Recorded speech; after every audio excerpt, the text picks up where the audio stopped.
Привет всем! Вы на канале Реймон. Сегодня я пришел пораньше. Утро, тишина, даже в ушах свистит. Так тихо. Странно, почти не поют птицы. Никаких кузнечиков, ничего. Только мухи летают, и кое-где дятел немножечко стучит. Решил я с вами поговорить по поводу всех комментариев последнего видео. Очень много было комментариев. Спасибо, было очень приятно. Чего я и добивался. Потому что в последнее время подписчиков у меня 10 тысяч, а комментариев совсем мало. Хотелось хотя бы как-то вас расшевелить, чтобы вы начали писать комментарии, ставить лайки, дизлайки, не знаю, что-нибудь, какое-то действие вы производили на канале. И это было очень приятно, что вам всем так было больно смотреть на этого поросенка, что я его ловлю. Там, даже некоторые называли меня зверем. Отпусти его, и там всякое. Хочу сразу вам рассказать его историю, что сейчас вот произошло, что вообще произошло. Поговорил я со специалистами, с ветеринаром и с охотниками, и людьми, которые знают про лес много. Они мне сказали, что сейчас конец лета, начало осени, и дикие животные никогда в жизни не зайдут на территорию человека. Особенно если это вот такого плана землянка, где горит костер, где здесь видно явная деятельность человека. Почему? Да потому что сейчас очень много еды. Мы, Белоруссия, аграрная страна. Вокруг каждого леса куча всяких полей. Везде растет картошка, кукуруза, горох. Не знаю, всякие другие овощи, плюс пшеницу собрали, там рассыпано много зерна на полях. Еды столько, что ни одно животное не пойдет сюда, понимаете? И все, что вы писали, что там якобы из-за ведра, которое стояло у меня, из-за этого сюда они изобрели, нет, это невозможно. Их сюда загнало только страх. Такие животные сюда могут забежать только от страха, и такого размера маленькие поросята, они никогда не ходят одни. Они всегда с мамой и своей семьей. В одиночку они не передвигаются, потому что они еще на молоке. Понимаете? Поэтому все, кто не понимает и пишет, думает, что я там какой-то зверь. Да, на самом деле во мне есть зверь внутри. И я это не отрицаю. Вы все видите, в каждом видео я ем мясо. Или вы думаете, что мясо в магазинах появляется так просто, оно не от животных? Там такие же животные, их убивают. И я не циник. Я говорю, что да, я ем мясо. Но поросенка я есть не собирался, конечно. Мне было интересно на ваша реакция, чтобы вы хоть как-то там проявили себя, начали писать. Но условия такие, как вы мне ставили, что вы отпишетесь, отпусти поросенка, это, конечно, выглядит довольно смешно. Я, конечно, не смеялся, но улыбался. Это было прикольно. Почему? Сейчас объясню. Потому что мои видео смотрит 20-30 тысяч, бывает и больше. Подписано всего лишь 10 тысяч на меня. Лайки ставят 1000, 1500, 2 максимум. Получается 10 тысяч людей, которые смотрят меня, они даже смотрят просто так, им не интересно в принципе. Понимаете? Плюс 92% смотрит меня без подписки. Неужели вы думаете, что меня испугает то, что вы отпишетесь от меня? Но это вызывает улыбку, честное слово. Тем более, что вы ставите мне условия. Вы приходите ко мне в дом. Канал этот, это мой дом, это моя собственность, так сказать. А вы ставите мне условия. Если вам не нравится как-то мое поведение или то, что я делаю, вы просто отписываетесь и все. Ваши угрозы в отписке, это выглядит как-то так себе, я считаю. Даже низко, можно сказать. Поэтому просто отписывайтесь и все, никаких проблем. Для чего? Почему я вообще люблю YouTube? YouTube это классная вещь, потому что здесь есть куча блогеров. И всегда каждый человек найдет себе что-то по душе.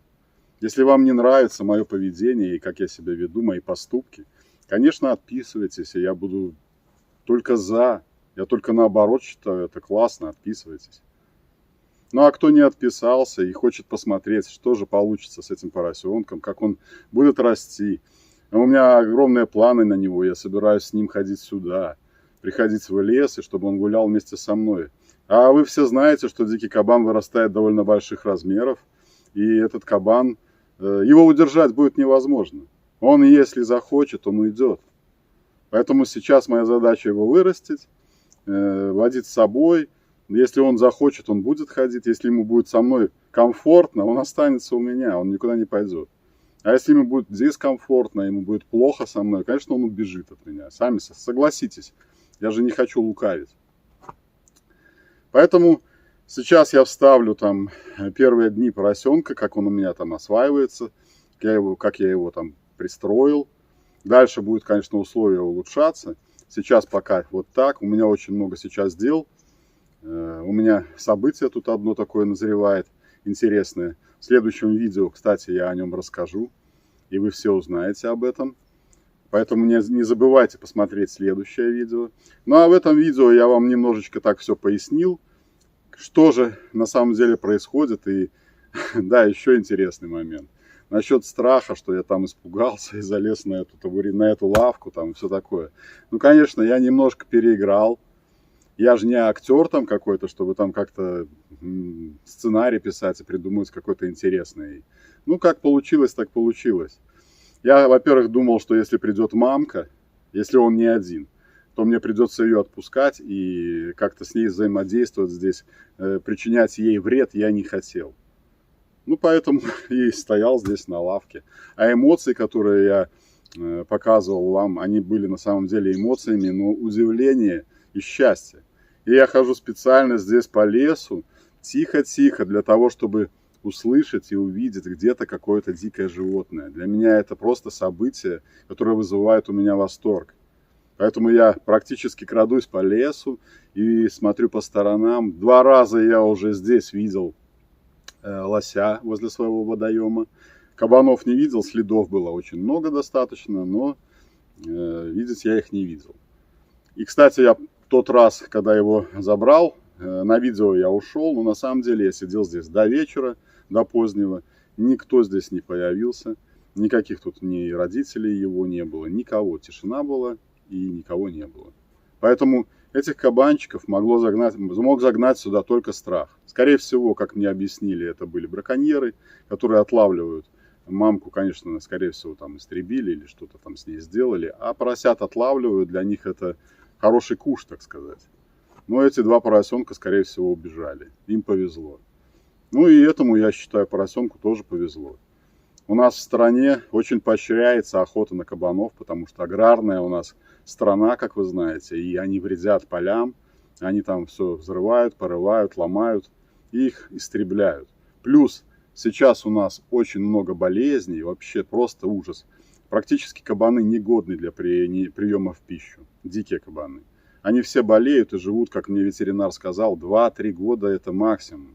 До 5 лет практически никто не доживает, они все погибают. Понимаете? Плюс охотники их все истребляют. Поэтому я считаю, что ничего плохого я не сделал. Кабанчик будет жить в хороших условиях. Он будет на свободном выпасе, будет свободно гулять, со мной ходить в лес. Я в лес хожу постоянно. Для меня лес это уже, наверное, в течение 20 лет я практически каждый день нахожусь в лесу. Для меня это моя жизнь, лес. Поэтому ничего в лесу я не боюсь. Всегда хожу очень тихо, никогда не вешаю никаких банок, шклянок, чтобы они звенели, чтобы все разбегались. Для меня, наоборот, лес – это то, что место, где я могу увидеть что-то интересное. Для меня это как приключение. Надеюсь, я вам рассказал немножко о себе, о том, что же произошло, что произойдет с кабанчиком.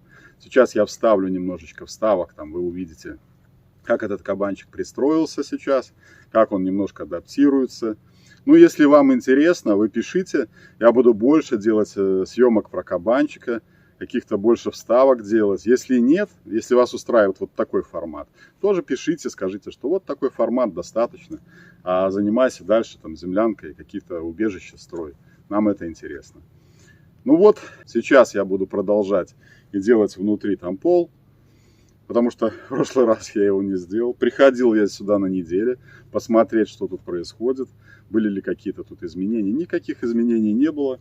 Единственное, что я напилил немножечко здесь этих кружков для работы, там внутри землянки. Ну, взял с собой бензопилу, потому что надо будет еще, наверное, пилить.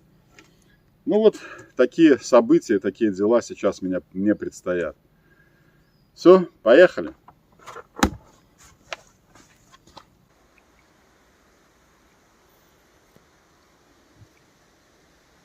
Посадила я его вот в такую загородку небольшую.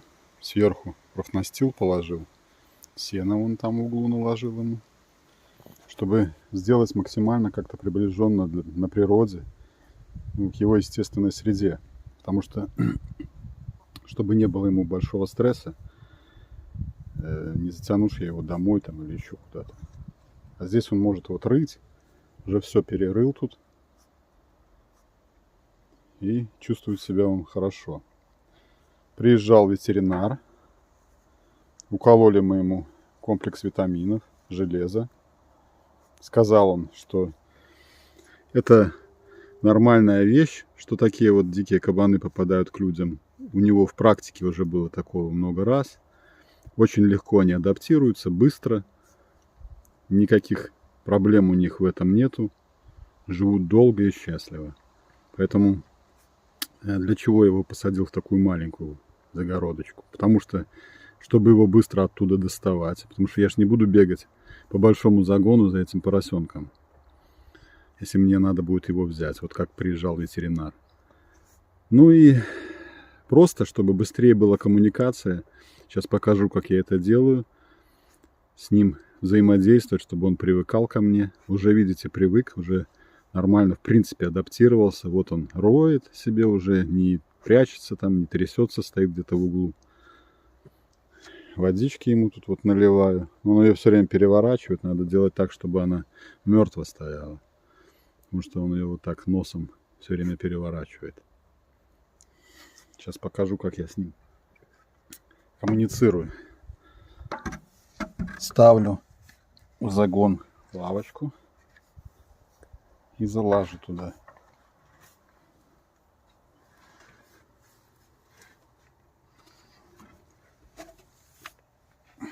Вот.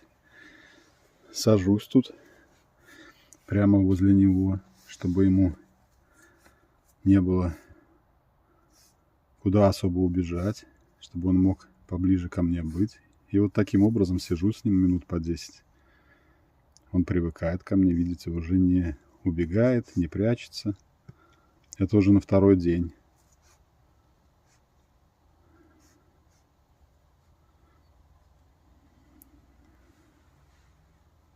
Оп, видите? Все.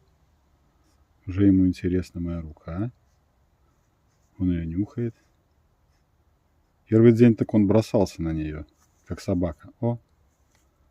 А это знаете что? Это я понял, мне доктор, ветеринар подсказал. Говорит, почеши ему пузико. Вот смотрите, что будет, если я ему попытаюсь почесать пузико. Оп!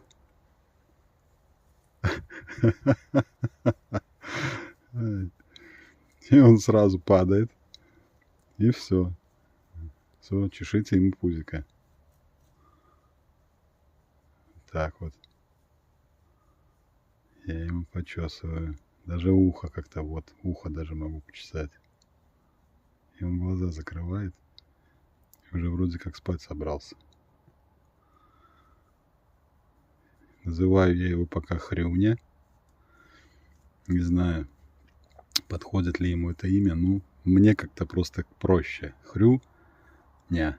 Хрю-хрю. Можно, конечно, и Пумба, и Пятачок. Еще как-нибудь назвать его. Ну, пока я называю его так. Можете придумать какое-нибудь имя.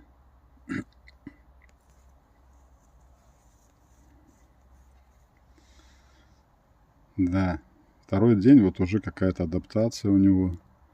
Спал он вот в этой куче сена. Зарывается туда, и все, его не видно, не слышно. Он там целую ночь проводит. А днем просто роет тут все. Перерывает. Есть у меня мысль здесь сделать что-то такое вроде домика в уголке, чтобы не задувал ветер. Потому что он маленький, ему холодно, он привык, наверное, там в семье большой, не знаю, как они там. Вот так он это делает. Решил вам показать, как он строит себе дом.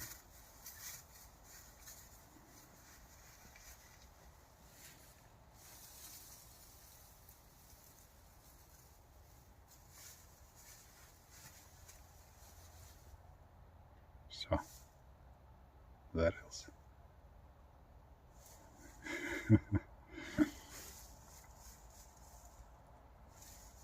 Что, показал всем, да? Как ты там живешь? Вот я рассказал про домик, и он вам показал, как он спит. Вот такая интересная свинка. Это поросенок, мальчик.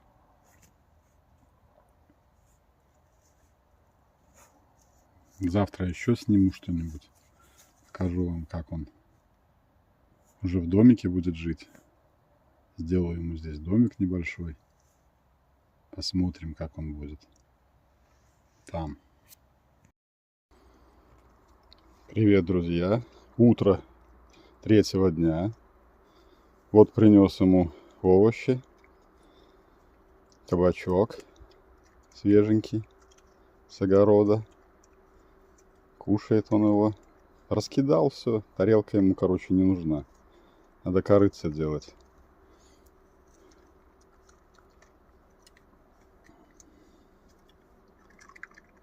Кушает овощи. Но есть у него более любимая еда. Сейчас я вам покажу. Сделал пока вот такой ему уголок. Сена туда побольше.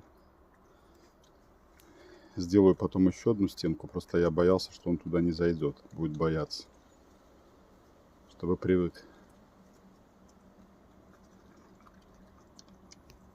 Ну, уже видите, меня не боится. Спокойно кушает. Первый день он вообще не кушал при мне. Только если я уходил. Залез к нему сюда, чтобы он ко мне привыкал. Не боится он меня совсем. Пузика как уже наел.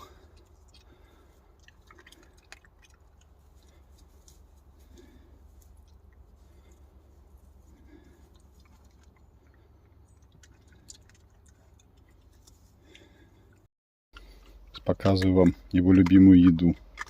Смотрите. Одна из подписчиц мне написала, чем его можно кормить лучше всего. И вот это оказалось самым вкусным для него. Кормлю с рук специально, чтобы он не боялся моих рук, не боялся меня.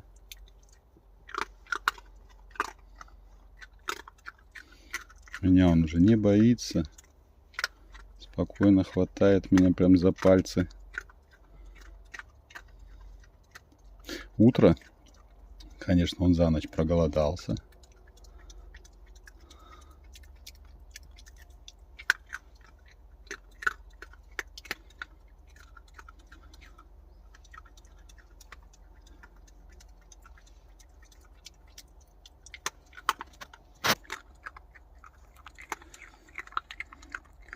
Сейчас мы ему почешем пузико. Давайте я пузико почешу. Давай. Давай. Оп.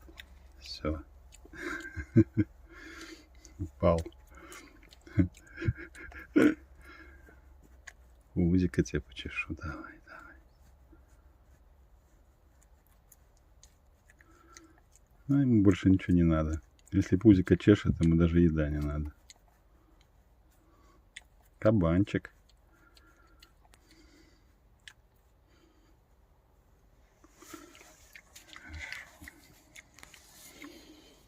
Давай дальше кушать.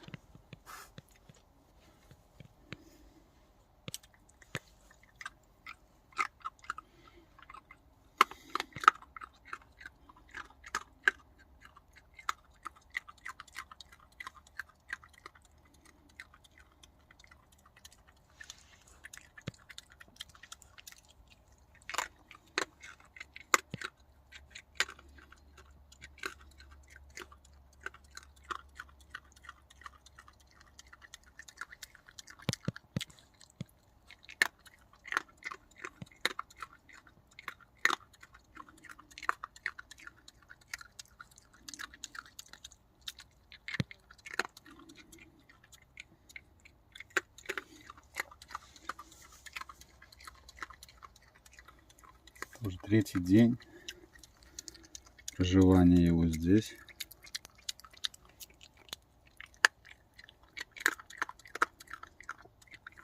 Уже и я за пятачок могу подержаться, и за ушком почесать. Сижу здесь спокойно, залажу к нему, он даже не отбегает, ничего. Мы уже с ним как семья практически.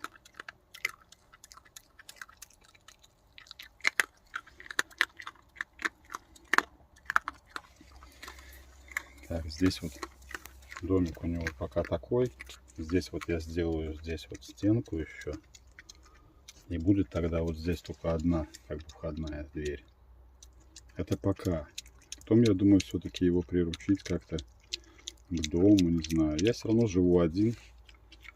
Если он будет культурно ходить, не гадить. Но надо, конечно, приучать. То можно ему жить и в доме, как собака, где-то там в каком-то месте.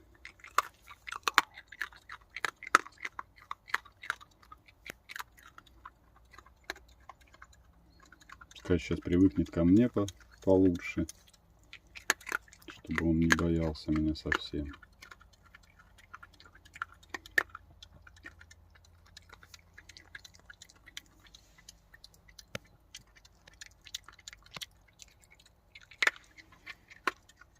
Вот такой хрюня у меня. У него уже тут такая холка, как у кабана дикого, прям дыбом стоит.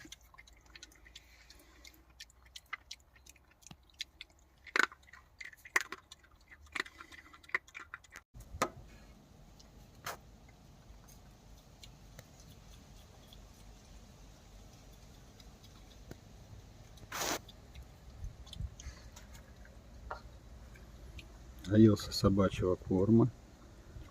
Пошел еще свои кабачки подъедать, которые раскидал. Он уже по ним походил там, но особо не сильно хочет. И в тазике в том походил. Ну, поросенок. Что ты хочешь? О, кабачок пошел в ход. Там сделал ему корыце такое деревянное, потому что тарелки не подходят для свиней. Вот так, потягуши.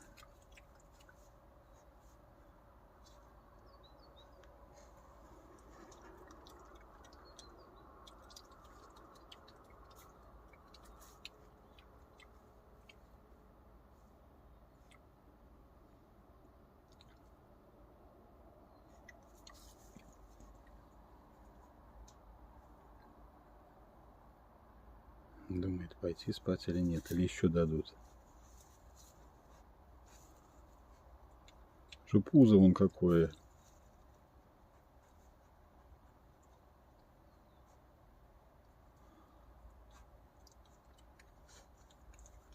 Ты так у меня в кабана превратишься быстро. Толстого, домашнего. Мне такой не нужен. Надо его на прогулку как-то выводить.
Еще побаивается камера.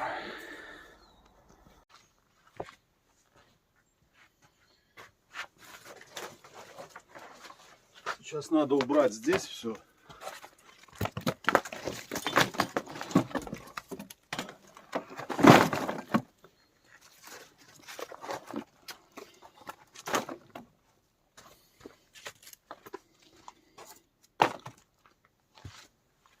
Подготовить эту площадку теперь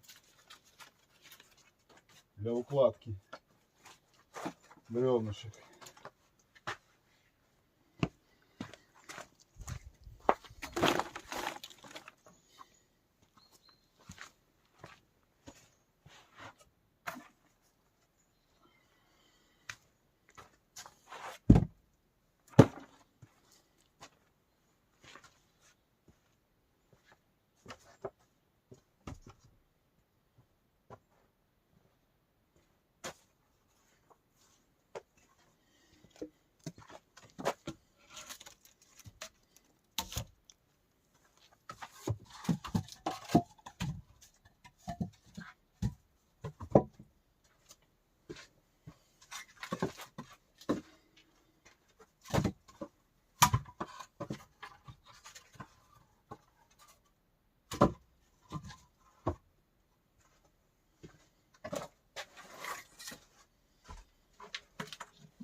Комки глины вот так убираю. Они мне не нужны, мешают только. Мне надо песочек.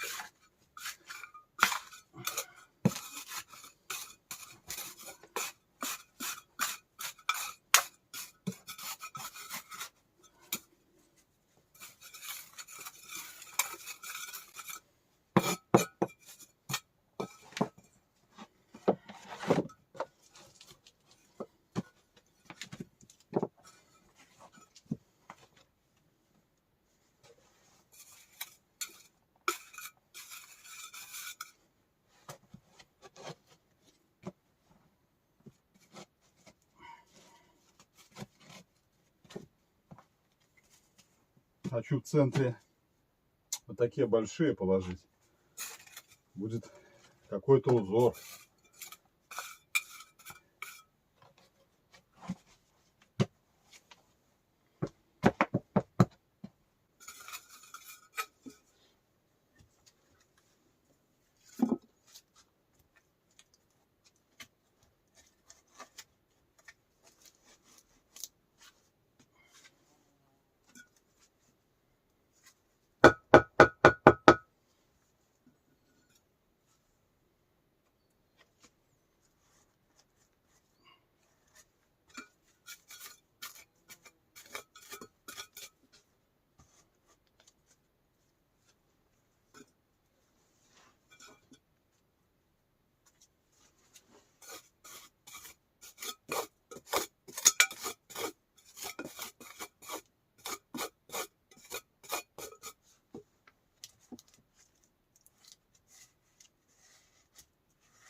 Сейчас позабиваются все щели. Потом они уплотнятся со временем. Надо будет еще подсыпать.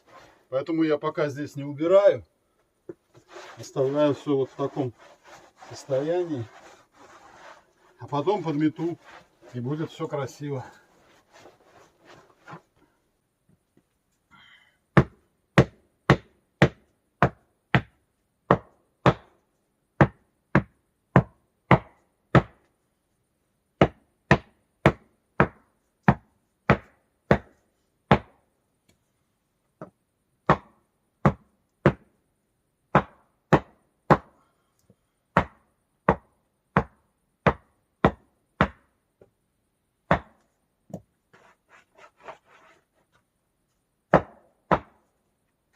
Так, пол готов. Вот. Вот такой будет пол. Сейчас я распалю костер и буду готовить кушать. Ужин.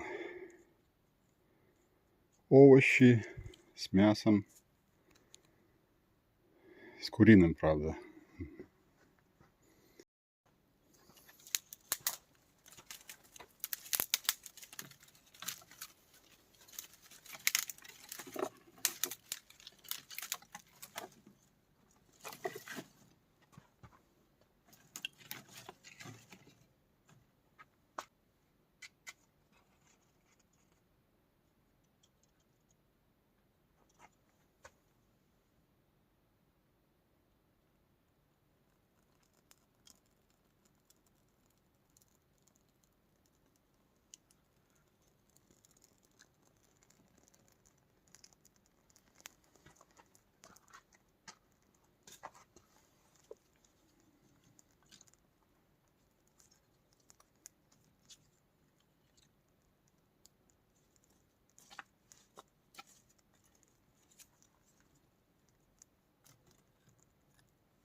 Надо чистить картошку.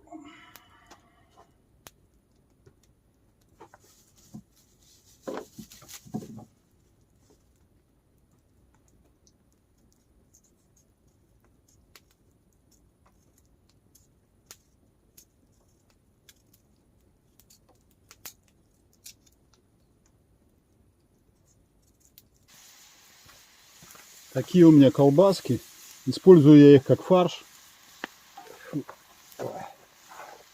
Сейчас обжариваю. И потом сюда овощи. У меня картошка, кабачок, лук, грибы есть. Все это сюда и пускай тушится. Сейчас сюда же лучка.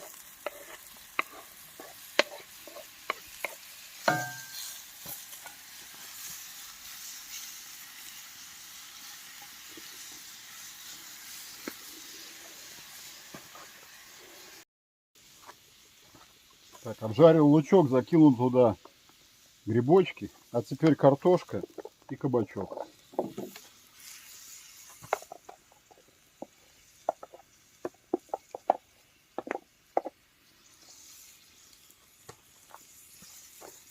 Сейчас все это посолю. Картошечка упала. Поперчу и крышечкой накрою.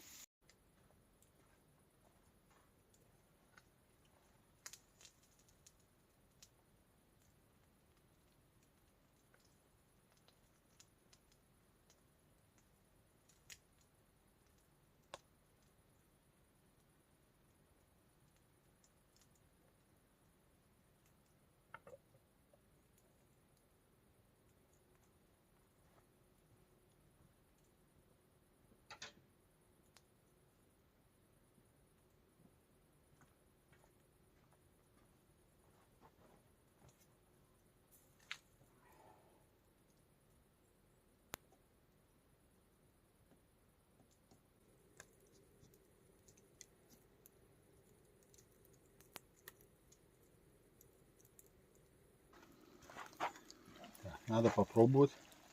Может быть, уже готово. Картошечка вроде бы, да.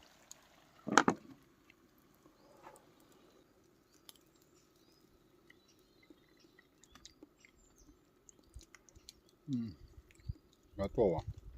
Снимаю картошку. Ой, горячая какая.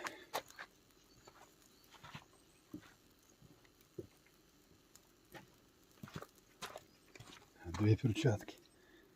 Так. Опа. Опа. Ох, красота.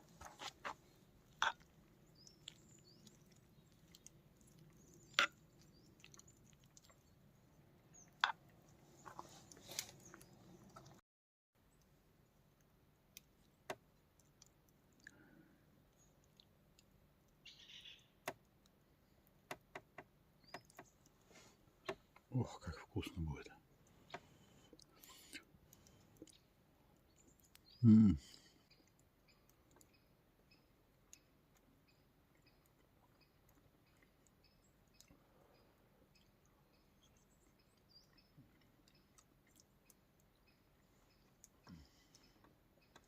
Картошка просто тает во рту.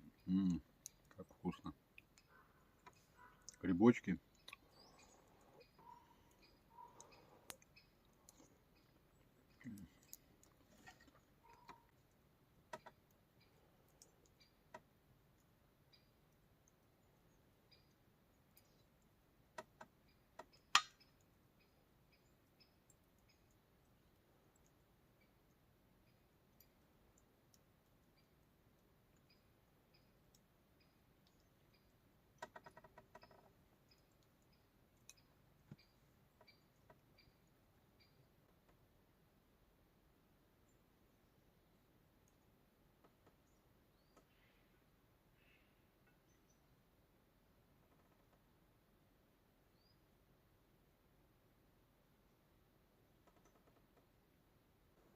Ну что ж, друзья мои, на этом хочу попрощаться с вами. Надо торопиться домой.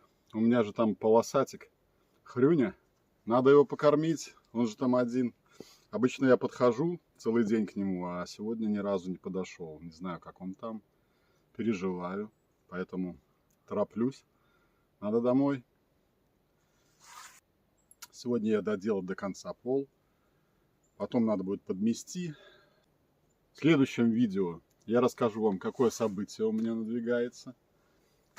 Вы все об этом узнаете. Плюс, конечно же, я вам покажу, как там Хрюня, как он обжился, что у него нового, что кушает, как спит. Все увидите. Ну а на этом всем пока. Увидимся в следующие выходные.